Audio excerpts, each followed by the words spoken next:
நாங்கள் வந்து வேலையாக வெள்ளை அறிக்கை ரெடி பண்ண போகிறோம் அப்படின்னு முதல்வர் ஜோசப் விஜய் அவர்கள் பதவி ஏறும் போது சொன்னார். ஏன்னா என்ன ஸ்டேஜில் இருக்குன்றதை தெரிஞ்சுக்கணும், மக்களுக்கும் அதை தெரியப்படுத்தணும் அப்படிங்கிறதுனால. இந்த வெள்ளை அறிக்கை எப்போ ரெடி ஆகும் அப்படின்ற டவுட்டு நமக்கு ரொம்ப அதிகமாகிடுச்சு. ஏன்னா என்ன வரப்போகுது அப்படிங்கிறத பார்க்குறதுல ஒரு ஆர்வம், அதில் ஒரு ஜாலியாக இருக்கும். அது வெள்ளை அறிக்கை எப்படி இருக்கும் அப்படின்னு பார்க்குறதுலையே அந்த வெள்ளை அறிக்கை பார்க்குறதுக்கு நம்ம ஆர்வமாக இருக்கிறதுனால கேள்வி கேட்டோம், எப்போ சார் வரும் அப்படின்னு. இந்தா வந்துக்கிட்டே இருக்கு, ரெடி ஆகிக்கிட்டே இருக்கு அப்படின்னு ஒருத்தர் பேசியிருக்காரு. பேசினது யார்? அமைச்சர் நிர்மல்குமார். அவர் தான். அவர்கிட்ட தான் வெள்ளை அறிக்கை எப்போ சார் ரெடி ஆகும், ஆகுமா ஆவாதா அப்படின்ற மாதிரி கேள்வி கேட்டாங்க. அதுக்கு அவர் என்ன சொல்கிறார் அப்படின்னு பார்த்தீங்கன்னா, தம்பி பதவி வந்து இப்போ நான் வந்து 12 நாள், மற்ற அமைச்சர்கள் பதவி வைத்து 1 வாரம் தான் ஆயிருக்குது. அவங்கவுங்க துறையில் எல்லாத்தையும் என்ன ஏதுன்னு பார்த்துனுங்கிறாங்க. அதெல்லாம் அப்படி டேட்டாவாக ரெடி பண்ணி நம்மக்கிட்ட குத்து அதுக்கப்புறம் தான் அந்த வெள்ளை அறிக்கை வந்து முழுமையடையும். அதனால் கொஞ்சம் பொறுமையாக இருங்க, ஏன் ரொம்ப அவசரப்படுறீங்களா அப்படின்ற மாதிரி ஒரு வார்த்தை சொல்லியிருக்காரு நிர்மல்குமார் அவர்கள். இதுக்கு முன்னாடியே நம்ம அமைச்சர் மரிய வில்சன் இருக்கார்ல, அவர் என்ன சொல்லியிருந்தாருன்னா இன்னும் ஒரு 2 வீக்ஸ் மேக்ஸ் அப்படின்னு சொல்லியிருந்தார்.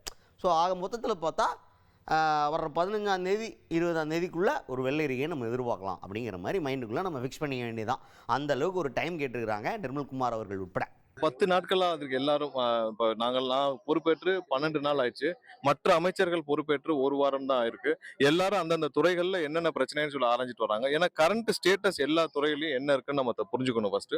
அதுக்கப்புறம் என்ன மாதிரியான திட்டங்கள் கொண்டு வரணும், கரண்ட் ஒரு துறைகள்ல ஒவ்வொரு துறையிலையும் என்ன மாதிரியான நிதி நிலைமை, எவ்வளவு கரண்ட் சுமை இருக்கு, என்ன மாதிரியான திட்டங்கள் செயல்படுத்துறதுக்கு, எவ்வளவு முறைகேடு நடந்திருக்கு, எவ்வளவு வந்து தவறான நிதிகள் வந்து தவறாக பயன்படுத்தப்பட்டிருக்கு.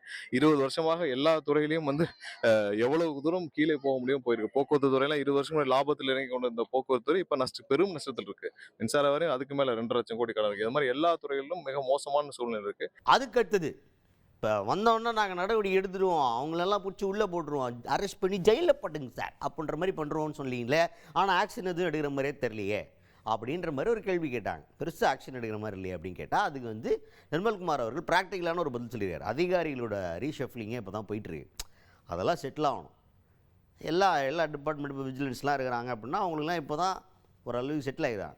இப்போ இனிமேல் தான் எந்தெந்த கேஸ்லாம் பெண்டிங்கில் இருக்குது அப்படின்றத பார்த்து தூசி தட்டி எடுத்து அதெல்லாம் அதுக்கப்புறம் தான் ப்ராசஸ் பண்ணணும். அதுபோக இந்த கேஸை ஃபாஸ்ட்டாக முடிக்கிறதுக்கு என்னெல்லாம் சப்போர்ட் கவர்மெண்ட் பண்ணுமோ அத்தனை சப்போர்ட்டையும் கவர்மெண்ட் பண்ணும் அப்படின்னு உத்தரவாதத்தை வேறு கொடுத்துருக்காரு நிர்மல்குமார் அவர்கள்.